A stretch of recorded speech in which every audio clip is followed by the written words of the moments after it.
नमस्कार, मेरा नाम आस्था है और आप सभी का स्वागत है नौकरी की तैयारी यानी जॉब रेडीनेस के भाग 4 में। तो अब तक हमने ये देखा कि क्या-क्या चीज़ें हैं जो पोटेंशियल एम्प्लॉयर्स यानी नियोक्ता ढूँढ रहे हैं आप में और आप उसका आकलन कैसे करें कि आप कितने तैयार हैं। क्या कौशल क्या दृष्टिकोण आपके पास में है, क्या ज्ञान आपके पास में है, उनका लेखा-जोखा होना बहुत ज़रूरी है और कैसे वो करें वो भी हमने बात की। उसके बाद हमने गोल सेटिंग यानी अपने लक्ष्य को निर्धारित करना शॉर्ट टर्म और लॉन्ग टर्म, ताकि वो मदद करे आपको एक दिशा देने में, एक एक्शन लेने या कार्य करने में, उसमें आपकी मदद करे, बार बार काम छूट न जाए, ऐसा ना लगे कुछ हो ही नहीं रहा है। तो एक ढांचा होना ज़रूरी है, इस पर हमने बात की थी। और फिर ये जितना ज्ञान अब आपको मिल गया है कि आपकी ताकत क्या है, आपको क्या चीज़ें करना पसंद है, आपके सिद्धांत क्या है, जिससे आपको ये पता चला कि कौन से करियर, कौन सी ऐसी नौकरी है जो आपके लिए बेहतर साबित होगी, तो फिर आप कैसे तलाश कर सकते हैं उस नौकरी की। हमने इस पर भी बात की थी। इंतज़ार करने की बजाय आप आगे बढ़कर कैसे तलाश कर सकते हैं। अब हम आते हैं एक बहुत ही अहम हिस्से पर, जो हमने नौकरी लिंक्डइन प्रोफाइल जब बनाई थी तब भी बात की थी कि आपका बायोडेटा या आपका रिज्यूमे बहुत ही ज़रूरी है। वो क्या है, उसकी इम्पोर्टेंस क्या है, उसकी अहमियत क्या है, क्यों ज़रूरी है बायोडेटा, उसको बनाया कैसे जाए, उसमें क्या-क्या चीज़ें होनी चाहिए, कैसे बनाना है, कैसे नहीं बनाना है, किन बातों का ध्यान रखना है, वो सभी चीज़ें आपको इस भाग में मिलेंगी।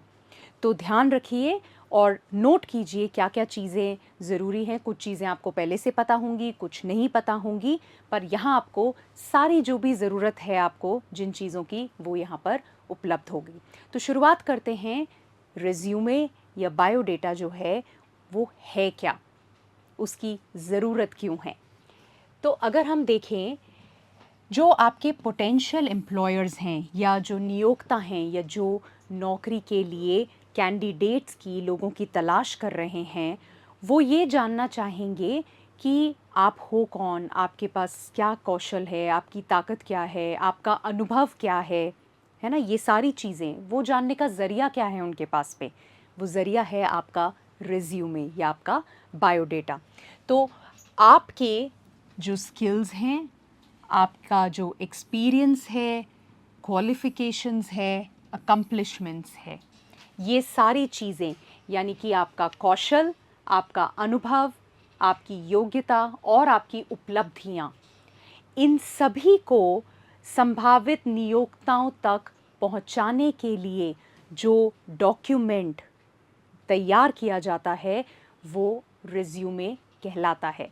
तो रिज्यूमे का पर्पज़, रिज्यूमे की ज़रूरत ही इसलिए है क्योंकि जब कोई नियोक्ता आपको कंसिडर करे या आपके बारे में सोचे, तो उसको इन्फॉर्मेशन कहाँ से मिलेगी? उसके लिए पहला टच पॉइंट या पहली जानकारी का स्रोत ये रिज्यूमे है, क्योंकि अभी वो आपसे मिले नहीं हैं, आपको जानते नहीं हैं, उन्हें नहीं पता आप कितने बेहतर होंगे इस कार्य के लिए।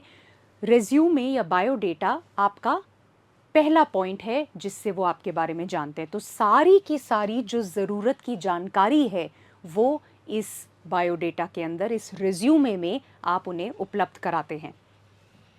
आप ये दिखाते हैं इस बायोडेटा के माध्यम से कि आप किसी भी नौकरी या किसी पद के लिए क्यों चुने जाने चाहिए, आप क्यों उपयुक्त हैं, क्यों आपको लिया जाए, क्यों चुना जाए, कैसे आप सूटेबल हैं, वो पता चलता है आपके रिज्यूमे से, आपके बायोडेटा से। तो आप यहाँ क्या करते हैं, खाली उद्देश्य ये नहीं है कि सारा ज्ञान, सारी इन्फॉर्मेशन भर देते हैं यहाँ पर। अच्छा, बहुत सारा कुछ है, ये भी लिख देता हूँ, ये भी लिख देती हूँ। नहीं, वो हम नहीं कह रहे हैं। कैसे किया जाए उस पर हम बात करते हैं, क्योंकि बहुत कुछ इस रिज्यूमे, इस बायोडेटा से निकल कर आता है। वो अपना जो इम्प्रेशन है, आपसे मिलना है या नहीं मिलना है, वो भी इस रिज्यूमे या बायोडेटा से निर्धारित करते हैं। तो बहुत ही अहम और ख़ास डॉक्यूमेंट है ये। इसलिए हाईलाइट योर यूनिकनेस यानी अपनी विशिष्टता को उजागर करें। केवल जानकारी नहीं लिखनी है, सब कुछ नहीं भरना है, जितना कुछ है ज़िंदगी में सब लिख डालो, नहीं। आपकी खासियत क्या है ना, आप क्यों अलग है, विशिष्टता क्या है, वो उस पेपर से, उस डॉक्यूमेंट से निकल के बाहर आनी चाहिए। उसको पढ़ते ही उन्हें लगे अरे इस पद के लिए मुझे इस कैंडिडेट से मिलना ही है, ये हमारा उद्देश्य है इस डॉक्यूमेंट से। तो आपकी विशिष्टता यानी आपको क्या चीज़ें हैं जो बहुत ही खास बनाती हैं, एक बेहतरीन उम्मीदवार बनाती हैं इस पद के लिए, इस जॉब के लिए, ये है मतलब अपनी विशिष्टता को उजागर करने का। तो इसका मतलब क्या है? इसका मतलब ये है कि आपके पास कौशल है, आपके पास ताकत है, हो सकता है अनुभव भी है, लेकिन वो किस तरीके से सामने रखा जाए ताकि सामने वाले को ये लगे कि ये कैंडिडेट तो बहुत ही बढ़िया है, इसके पास अनुभव भी है, स्किल भी है, ये विशिष्ट है और इनको ज़रूर मिलना चाहिए इस पद के लिए। तो इसका मतलब ये है कि उस जानकारी को किस तरीके से प्रस्तुत किया जाए वो भी बहुत ज़रूरी है। तो उस पर अभी हम बात करेंगे। तो ये देखते हैं कि एक रिज्यूमे या बायोडेटा के खास एलिमेंट्स क्या हैं, क्या क्या चीज़ें हैं जो आपके बायोडेटा में होनी ही चाहिए, जिन्हें आप मिस नहीं कर सकते हो। तो सबसे पहले कॉन्टैक्ट इन्फॉर्मेशन, यानी कि आपसे वो संपर्क कहाँ करें। तो उसके अंदर क्या आता है? उसके अंदर दो चीज़ें आती हैं, आपका ईमेल आईडी और आपका फ़ोन नंबर, मोबाइल नंबर हो सकता है या जो भी। अब ये जो दोनों चीज़ें हैं, इसमें ये जानने की बात है कि जो आपका ईमेल आईडी है वो प्रोफेशनल होना चाहिए। कई बार होता है ना कि crazyme@gmail.com, crazyastha@gmail.com, हमने मस्ती में एक फ़नी सा मस्त सा ईमेल आईडी बना रखा है। अब सोच के देखिए, हम नौकरी के लिए अप्लाई कर रहे हैं और एक आईडी इस तरह का आ रहा है, गलत नहीं है, पर एक इम्प्रेशन की हम बात कर रहे हैं, हर चीज़ आपके बारे में कुछ ना कुछ बताती है। तो एक प्रोफेशनल ईमेल आईडी सबसे आसान है, यदि आप अपने नाम को ही लेकर के ईमेल आईडी बना सकें, अगर ऑलरेडी है तो बहुत बढ़िया, नहीं तो एक ईमेल आईडी क्रिएट करें जो, तो astha.tatia@gmail.com। अगर वो ऑलरेडी बना हुआ है, आपके पास अवेलेबल नहीं है, तो उसके आगे कोई नंबर लगा सकते हैं, डेट ऑफ बर्थ हो गई या जो भी है, astha.tatia12@gmail.com। तो ऐसा कुछ कॉम्बिनेशन ढूंढते हुए आप एक ईमेल आईडी बना सकते हैं जो कि प्रोफेशनल लगे, अच्छा लगे। साथ ही आप जो मोबाइल नंबर वहाँ दे रहे हैं वो सही होना चाहिए, गलत नंबर मत दीजिए, और नंबर ऐसा दीजिए जो आपको पता है कि उठाया जाएगा। यदि आपका मोबाइल नंबर है, बहुत बढ़िया, अगर आप किसी और का दे रहे हैं तो मेक श्योर वो जिसका दे रहे हैं वो उठाएंगे और वो रिप्रेजेंट अच्छे से कर पाएँ या आप तक वो बात पहुंचा पाएँ। ऐसा ना हो कि वो फ़ोन उठ ही नहीं रहा है, कोई आपसे कनेक्ट करना चाह रहा है, आपसे बातचीत करना चाह रहा है और नंबर जो दिया है वो लगता ही नहीं है या फिर सामने वाला उठाता ही नहीं है। तो ये बहुत ज़रूरी चीज़ें हैं आपके कॉन्टैक्ट या संपर्क की जो जानकारी है उसके अंदर। दूसरा आ जाता है आपका ऑब्जेक्टिव स्टेटमेंट, यानी आपका एक स्टेटमेंट आपने अक्सर देखा होगा, वो स्टेटमेंट होता है आपका उद्देश्य क्या है, आप उस पद के लिए क्यों अप्लाई कर रहे हैं, क्यों आवेदन कर रहे हैं उस नौकरी के लिए। तो आपका उद्देश्य क्या है, इस कंपनी में कार्य करने के पीछे आपका उद्देश्य क्या है, क्यों करना चाहते हैं। तो एक जो ये स्टेटमेंट होता है, एक जो ये कथन यहाँ पर है, बहुत लंबा नहीं चाहिए, पैराग्राफ मत लिखिए लंबे चौड़े जिसमें आप कुछ भी लिखते जा रहे हैं, किसी के पास वक्त नहीं है पढ़ने का और अटेंशन स्पैन बहुत कम होता है। आप भी देखते हैं 5 सेकंड बाद तो ऐसा लगता है बस। तो एक सेंटेंस जो कि पावरफुल हो, बहुत कुछ गढ़ा कर नहीं लिखना है, सीधा सीधा सिंपल, जिससे ये पता चले कि आप वास्तव में क्या चाहते हैं। बनावटी ना करें, उसे दिल से जो आप चाहते हैं वो लिखें, पर अच्छे से लिखा हुआ होना चाहिए, है ना। आपके बारे में वो बहुत कुछ बोलता है, तो वो स्टेटमेंट आपकी बायोडेटा में, रिज्यूमे में बहुत ज़रूरी है। उसके बाद आ जाते हैं आपके स्किल्स, आपका work experience, education, certification, trainings. तो आपके क्या क्या कौशल हैं, अब ये बहुत ज़रूरी है क्योंकि जिस भी नौकरी के लिए आप आवेदन कर रहे हैं आपके पास स्किल्स हैं, और स्किल्स हम दोनों स्किल की बात कर रहे हैं। याद है हमने जब एकदम शुरू में बात की थी, एक होते हैं नॉलेज या ज्ञान, हार्ड स्किल्स, यानी उस नौकरी को, उस रोल को निभाने के लिए कुछ ऐसे कौशल हैं, ऐसा ज्ञान है जो बहुत ज़रूरी है, जिसके बिना वो कार्य हो ही नहीं सकता, है ना।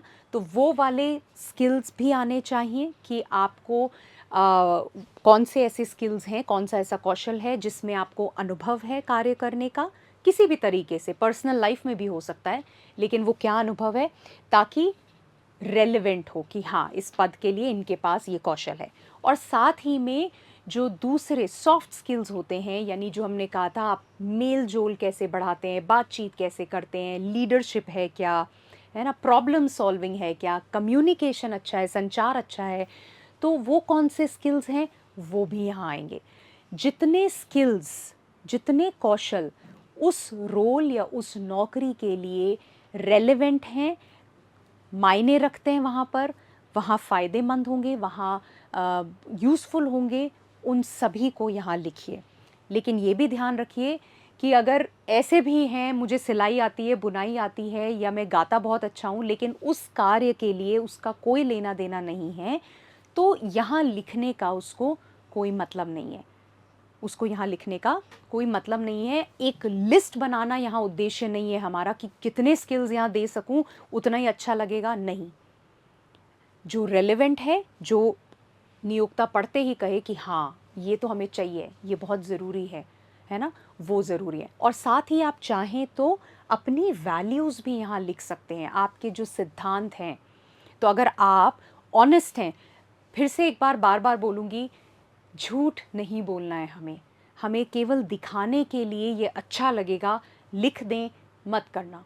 जो आप दिल से महसूस करते हैं, जिनको आप वास्तव में बहुत ताकत के साथ आप समझते हैं कि आपके पास है और जिसको आप फॉलो करते हैं, वही यहाँ पर लिखिएगा, क्योंकि झूठ पकड़ा जाता है ना। आप उसका उत्तर नहीं दे पाएँ आगे जब इंटरव्यू हो या उस पर बातचीत हो, तो आप बोल नहीं पाएँ या आपके अंदर से वो कॉन्विक्शन, वो पैशन नहीं आए, मज़ा नहीं आएगा। तो जो चीज़ें आप वास्तव में महसूस करते हैं, जो सिद्धांत जिनके लिए आप खड़े रहते हैं, आपके जो प्रिंसिपल्स हैं, और आपको पता है इस कार्य में ये जो मेरा सिद्धांत है या ये प्रिंसिपल है, ये वैल्यू मेरी जो है, ये बहुत मायने रखती है। तो अगर ऑनेस्टी है और आपको पता है आप किसी बैंक में नौकरी के लिए अप्लाई कर रहे हैं, या आपको कोई ऐसा जॉब मिल रहा है जहाँ पर उनको भरोसेमंद आदमी चाहिए, आपको पता है, तो वो क्वालिटी आप ज़रूर वहाँ पर लिख सकते हैं। तो ये बहुत ज़रूरी है। वर्क एक्सपीरियंस यदि है, हो सकता है आप फ्रेशर हैं, आप अभी स्कूल से निकले हो, आपने कोई आपको अनुभव नहीं है, कोई बात नहीं, नहीं है तो कोई बात नहीं।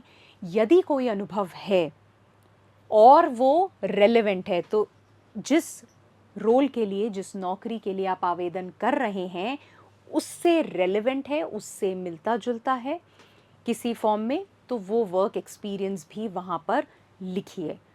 वो ऐड करता है कि हाँ इनको एक्सपोजर है उस चीज़ का, है ना, वो वर्क एक्सपीरियंस।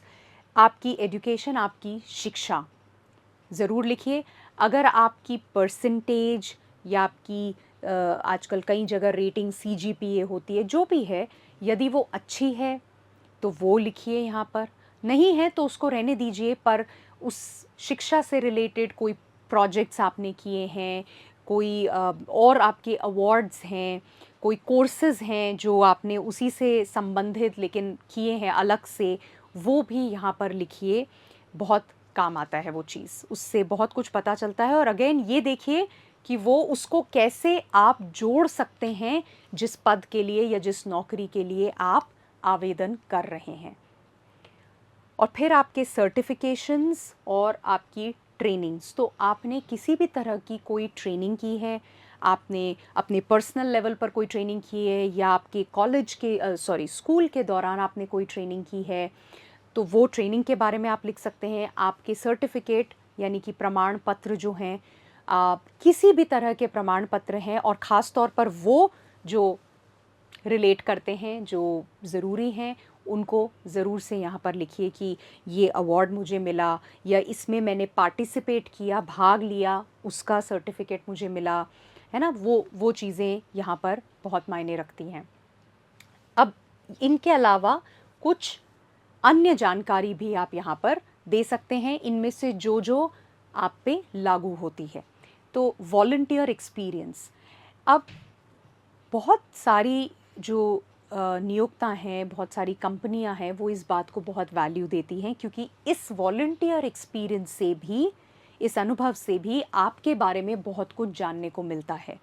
तो जिस भी तरह की कोई दान दक्षिणा, कोई समाज सेवी कार्य आपने किया है, आपने किसी जगह को साफ सफाई करने के अभियान में भाग लिया, आपने किसी मैराथन में भाग लिया, आपने बच्चों को किसी बस्ती के अंदर बच्चों को पढ़ाने का जो एक कार्यक्रम था या मिशन था, उसमें हिस्सा लिया, या आप निरंतर तौर पर जाकर के खाना कंबलें बांटने का जो अभियान है उनके साथ जुड़े हैं और वो उसमें आप भाग लेते रहते हैं। किसी भी प्रकार का जो वॉलंटियर एक्सपीरियंस है, सेवा, स्वयं सेवी कोई अनुभव है, वो अगर है, चाहे आपके स्कूल के लेवल पे है, पर्सनली है, किसी के साथ जुड़ के, किसी ऑर्गेनाइजेशन एसोसिएशन के साथ जुड़ के है, वो आप यहाँ पर लिखें ज़रूर से, है ना। और ख़ास तौर पर अगर जिस रोल के लिए अप्लाई कर रही, ये मैं बार बार बोल रही हूँ क्योंकि अभी हम बात करेंगे, आपका जो रिज्यूमे है, बायोडेटा है, हर पोजीशन, हर नौकरी, हर रोल जिसके लिए आप आवेदन करेंगे, उसके लिए थोड़ा थोड़ा बदलेगा। कैसे, वो हम बात करेंगे, पर वो एक्सपीरियंस ज़रूर लिखिए, उसको बहुत वेटेज दी जाती है, उसको उसकी प्रशंसा की जाती है, और आपको नहीं पता कौन से नियोक्ता उसको किस तरह से लें। तो ये एक बहुत ही बढ़िया चीज़ है, ज़रूर से लिखिए। आपने कौन से प्रोजेक्ट्स किए हैं, चाहे वो आपकी पढ़ाई से संबंधित हैं या कोई अलग तरह के प्रोजेक्ट हैं, आप बिल्कुल उसके बारे में लिख सकते हैं। आपके कार्य का कोई सैंपल हो। अब मान लीजिए आपने कोई नौकरी नहीं की, लेकिन आपके स्कूल में आप पढ़ते पढ़ते आपको, मान लीजिए आप बहुत क्रिएटिव हैं, है ना, और आप ग्राफिक डिज़ाइनिंग करते रहे, आपने सर्च कर कर के सीख लिया कोई सॉफ्टवेयर के बारे में, और आप क्रिएटिव्स बना रहे हैं कैनवा के ऊपर, या वीडियोस कुछ एडिट कर रहे हैं। तो अगर आप और आपने ये देखा कि मेरा जो इंटरेस्ट है, कौशल भी है और मेरा इंटरेस्ट भी क्रिएटिव चीज़ों में है, तो मैं अप्लाई करना चाहता हूँ, आवेदन करना चाहता हूँ उस नौकरी के लिए। तो अब जो सैम्पल्स आपके पास हैं, जो आपने सीख कर क्रिएट किए, चाहे वो आपने दोस्तों के लिए ही किए हों, चाहे किसी की बर्थडे पार्टी के लिए क्रिएटिव्स बनाए हों, चाहे आपने वॉलंटरी ही किसी के लिए बनाए हो, कोई प्रोजेक्ट किया उसके अंदर आपने वीडियो भी एडिट किया, तो वो आपके सैम्पल्स हुए, है ना, नमूने हुए, वो आपके कार्य के, आपके कौशल को दर्शाते हैं वो। तो वो जो सैम्पल्स हैं वो भी साथ में ज़रूर अटैच करें। उसका चाहे लिंक देना है आपको या जो भी तरीके से, पर वो नमूना आपको दिखाना चाहिए। तो ये ज़रूरी है। साथ ही में कोई अवार्ड्स हैं, तो हमने पहले भी बात की थी, ज़रूर से उसे लिखें। किसी भी तरह का कोई अवार्ड आपको मिला है वो आप लिख सकते हैं। और कोई रेफरेंसेस, कोई संदर्भ, यानी कि हो सकता है आपने कोई एक समर में प्रोजेक्ट किया, या आपने 2 महीना कहीं किसी को कोई इंटर्नशिप की है, किसी कंपनी में जाकर 2 महीना कार्य किया। अब वो आपके लिए संदर्भ है, वो आपके लिए रेफरेंस है। वहाँ आपने कैसा कार्य किया, और अगर उसकी प्रशंसा हुई, उनको बहुत अच्छा लगा, तो जब आप किसी नौकरी के लिए अप्लाई कर रहे हैं, आवेदन कर रहे हैं, तो आप इस कंपनी का, जहाँ आपने वो प्रोजेक्ट किया, रेफरेंस या संदर्भ दे सकते हैं। इसका मतलब ये है कि ये जो कंपनी जो आपको देख रही है, वो उनसे बात कर सकती है और पता कर सकती है आपके बारे में कि आप कैसे कैंडिडेट हैं, कैसे उम्मीदवार हैं, किस तरह से कार्य करते हैं, क्या आपकी ये जो स्किल्स हैं, कौशल है जो आप कह रहे हैं, क्या वास्तव में है। तो एक रेफरेंस मिल जाता है। ये एक बहुत स्ट्रॉन्ग पॉइंट होता है, बहुत ही अहम चीज़ है। तो कोई ऐसा रेफ़रेंस है, चाहे आपने कहीं कार्य किया है, चाहे कोई है जो आपको जानता है, आपको सराहता है, और ख़ास तौर पर अगर ऐसे लोग हैं